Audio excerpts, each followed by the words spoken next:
आता आपण ह्या ठिकाणी जिथे मनसे प्रमुख राज ठाकरे आणि शिवसेना पक्षाचे प्रमुख उद्धव बाळासाहेब ठाकरे यांनी इथे भाषण दिलं, त्या स्टेजच्या आपण बाहेर आहोत, खाली आहोत. आपल्यासोबत काही विद्यार्थिनी आहेत, आपण त्यांच्याकडनं जाणून घेऊयात त्यांच्या भावना काय आहेत. काय सांगणार राजीनामा झालाय? आज ॲक्च्युली देशाने खूप मोठा विजय मिळवलेला आहे आणि हा फक्त देशासाठी नाही तर पूर्ण जगासाठी एक उत्तम उदाहरण आहे की यंग जनरेशनने जर ठरवलं आणि नवीन युवा पिढीने जर ठरवलं तर पूर्ण फ्युचर बदलू शकतील.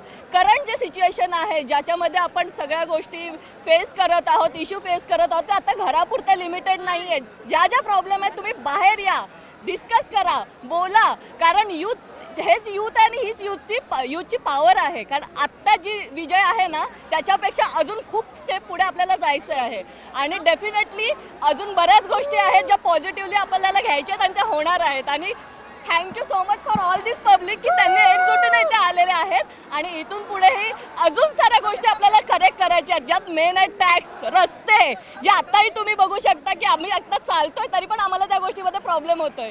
तर पुढे जाऊन आपल्याला नवीन देश आणि नवीन इंडिया आणि नवीन हिंदुस्थान बघायला मिळेल याची मी अपेक्षा करते. आणि आता जसं की राजीनामा झालेला आहे, आता तरुणांचा जो बेरोजगारी असतील किंवा काय या विषयावरती तुम्ही सगळे विद्यार्थी एकत्र येणार का? सध्याची तरुण पिढी आहे ना कोणावर डिपेंडेंट नाही आहे. प्रत्येक यंग जनरेशन आता ना स्वतःचा बिझनेस करत आहे, स्वतःचा करिअर अपॉर्च्युनिटी चूज करत आहे. फक्त त्याला योग्य संधी मिळाली पाहिजे. करंट जी जनरेशन आहे त्यांनाही ज्या ओल्ड जनरेशन आहे त्यांनी एक्सेप्ट केलं पाहिजे आणि सोबत राहतील. कारण मी स्वतः 3 बिझनेस रन करते करंट एजमध्ये. सो मला माहिती आहे की नेक्स्ट जनरेशन जी असेल ती अजून जास्त पॉवरफुल असेल. थँक्यू. पाहिलं आपण की कशा पद्धतीने हे स्लोगन इथे लिहिले गेले की एका मराठी मुलाने दिल्ली हलवली, जे अभिजित दिपके यांचे दिसते का तुम्हाला? अच्छे दिन देखे तुम लोग ने, इधर है. बुरे दिन वापस कर दो, नहीं चाहिए तुम्हारे अच्छे दिन. बघितला तरुणांचा आपण. और मैं इतना ही कहना चाहूँगा, ये खाली फर्स्ट स्टेप है और ये धर्मेंद्र प्रधान जी ने कोई हमारे ऊपर एहसान नहीं किया इस्तीफा देके. वो उनका कर्तव्य था इस्तीफा देना, जो कि 20 दिन पहले हो जाना चाहिए था. शर्म आनी चाहिए कि उन्हें 20 दिन लग गए इस्तीफा देने के लिए. अगली बारी गन्ने वाले की है, उसके बाद इकोनॉमी वाले की बारी है, उसके बाद होम मिनिस्ट्री की बारी है और उसके बाद मोदी जी आपकी बारी है. आपकी बार जनता मला एवढंच म्हणायचं आहे की 12 वर्षात पहिल्यांदा या सरकारला जनतेने झुकवलेलं आहे. पहिली गोष्ट. दुसरी गोष्ट, जे राजीनामा पत्र दिले त्यांनी आपला परत एकदा इन्सल्ट केलेला आहे. त्यांनी त्याच्यात लिहिले की हे देशद्रोही आहेत. आपली जनता काही देशद्रोही नाही आहे. तुम्ही रेजिग्नेशन लेटरमध्ये हिंदीमध्ये लिहून आम्हाला सांगता की आम्ही देशद्रोही आहोत. आम्ही नक्कीच देशद्रोही नाही आहोत. त्यामुळे ही जनता ही आवाज उठवतच राहील प्रत्येक वेळेला. जर भाजपचं सरकार असू दे किंवा काँग्रेसचं सरकार असू दे, जर चुकीचं झालं तर आम्ही cockroaches, we are cockroaches. Look, we cockroaches have got you down. We have bend your knees from Dadar to Delhi. We cockroaches, we the people of India, not we the Hindus, we the Muslim, we the Sikhs, we the Christian, we the people of India. Accountability सुरू झालेली आहे आणि आता ही नेहमीच कायम ह्या भारतात राहणार आहे. हे मोदी सरकारने लक्षात ठेवावं. आणि किती नेते येऊ दे, किती नेते जाऊ दे, कोणती पण पार्टी येऊ दे, पण आपला देश राहिला पाहिजे. भारत माता की जय. मातरम.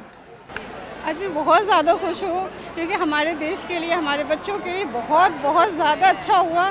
क्योंकि जितने लोगों ने इस कदम को उठाए, जितनी ज़्यादा बोले, इतनी ज़्यादा खुशी हो रही कि बता नहीं सकती कि आज हमारे बच्चों के लिए बहुत बड़ी जीत है. क्योंकि आगने वाले जितने भी है, जितने बच्चे हैं हमारे पढ़ने वाले, सारे के लिए बहुत बड़ी जीत है. कि जितने बच्चे सुसाइड कर चुके, अब वो दिन कभी देखना किसी बच्चों को नहीं पड़े जो सुसाइड करे.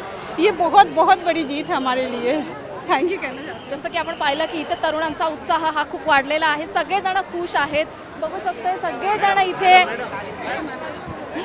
ठीक आहे, मला एवढं नाही बोलायचं. मला फक्त एवढं बोलायचं आहे, ज्यांनी आंदोलन स्टार्ट केलं मुलांसाठी, त्या नेहा आणि ते 2 मुलं, प्लीज त्यांच्यासाठी पण सगळ्यांनी टाळ्या वगैरे वाजवा प्लीज. त्यांचा वाघाचा वाटा आहे त्याच्यात.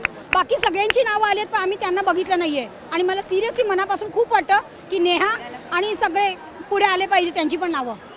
सिरियसली खूप विद्यार्थी आहेत बोलण्यासारखे. आपण त्यांच्याकडनं त्यांच्या प्रतिक्रिया ऐकत, कारण सगळ्यांच्या चेहऱ्यावर खूप एक आनंद आपल्याला दिसतोय.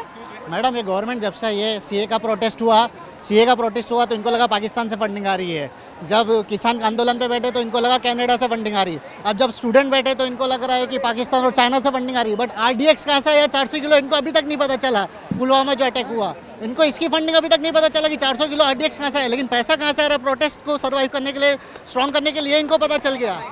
पाहिलं आपण तरुण इतके सगळेजण खुश होतात, त्यांच्या मनातल्या गोष्टी ते इथे व्यक्त करतायत, सगळेजण आनंदी आहे, सगळ्यांच्या चेहऱ्यावरती आपल्याला आनंद दिसतोय, भरभरून सगळे इथे विद्यार्थी गोळा झाले, तरुण युवा पिढी ही पूर्ण रस्त्यावर उतरलेली आहे, सगळ्यांच्या हातात तिरंगा दिसतोय आपल्याला, काही स्लोगन वगैरे पाट्या वगैरे घेऊन हे स्टिकर वगैरे सगळेजण इथे ह्या आनंद उत्सवात म्हणजे या आनंद रॅली म्हणू शकतो आपण त्यामध्ये उतरले होते। इथे सभासुद्धा पार पडलेली आहे, चेहऱ्यावरती ह्या तरुणांचा जो उत्साह आनंद आहे आपण बघतोय, सगळ्या अखेर त्यांच्या मागण्या या मान्य झालेल्या आहेत। सगळ्यांनी अभिजित दिपके याचा धन्यवाद मानलेला आहे जो CJPचा संस्थापक आहे।